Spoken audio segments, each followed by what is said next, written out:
curtain-draped table, the signal for a pair of uniformed crewmen to begin serving the meal. "Good evening, everyone." "Good evening, Captain," replied the group in unison. Since Grace and her lady's maid, Phoebe Bloom, had been travelling aboard the packet for the past several days, the shipboard routine was no longer daunting, and the passengers, especially Lord Collingwood, had all been agreeable company. Grace flicked a glance at the Earl, who sat beside her at the long mahogany table, chatting pleasantly with a woman to his right, Mrs. Cogburn, a plump matron travelling north to visit her brother. Mrs. Cogburn was a widow, as was Mrs. Franklin, her companion. Also seated at the table were a wealthy silk merchant from Bath and a newly married couple on their way to visit relatives in Scotland.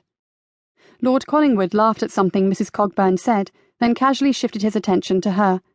His eyes ran over her aqua silk gown, took in the auburn curls swept high on her head, lingered a moment on her bosom, then returned to her face.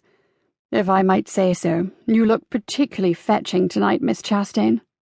"Thank you, my lord." "And those pearls you are wearing, they're quite unusual. I don't believe I have ever seen a string so perfectly matched or of such a rich colour." Unconsciously, her hand came up to the strand of pearls at her throat. The necklace was worth a fortune, a gift Grace probably should have refused, but Tori had insisted, and the necklace was so lovely. The moment Grace had put it on, she simply hadn't been able to resist. "They're very old," Grace told the Earl. 13th century. There's a rather tragic story behind them." "Really? Perhaps you will tell me sometime." "I would be happy to."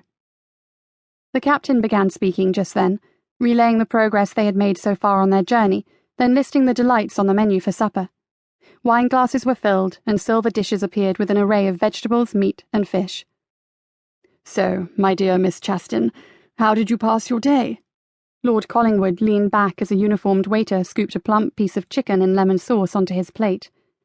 "If the weather had been less inclement, I would have enjoyed a stroll. But the February day was overcast and chill, the seas choppy and rolling. Fortunately, she had never suffered mal de mer, as did her lady's maid and several other passengers aboard. Mostly I read." "And the book?" "A favourite volume of Shakespeare. Do you also enjoy reading, my lord?" "Why, yes, I do." He had slightly crooked teeth, yet the smile he gave her was not unpleasant.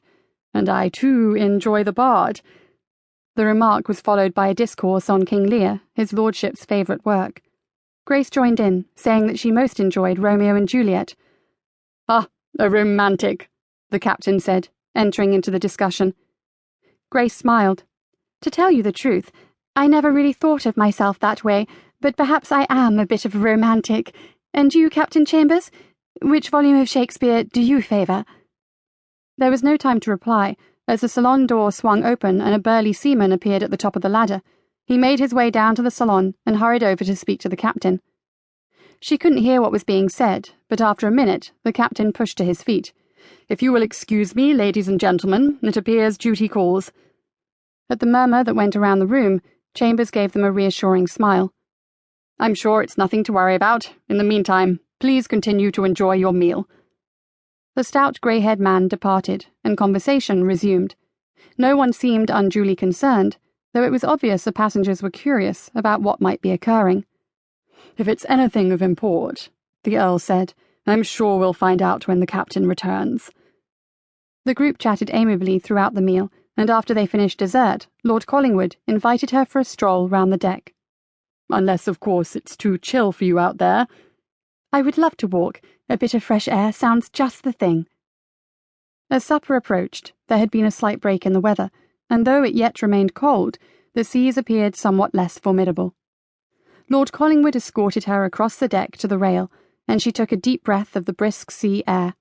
She could feel the pitch and roll of the sea, but the ocean was less hostile, and a thin sliver of moon rose over the water, casting a silver trail toward the horizon. Grace tilted her head back to admire the crystal-white stars glittering in the black night sky. "Do you see that cluster of stars overhead?" She pointed into the darkness above the tall ship's mast. "That is Orion, the hunter. Those 3 stars form his belt. Beside him, just there, that group is Taurus, the bull." The Earl's brown eyebrows went up. "Very impressive, my dear. I have studied the stars a bit myself, and you are exactly correct. You enjoy stargazing, Miss Chastain?"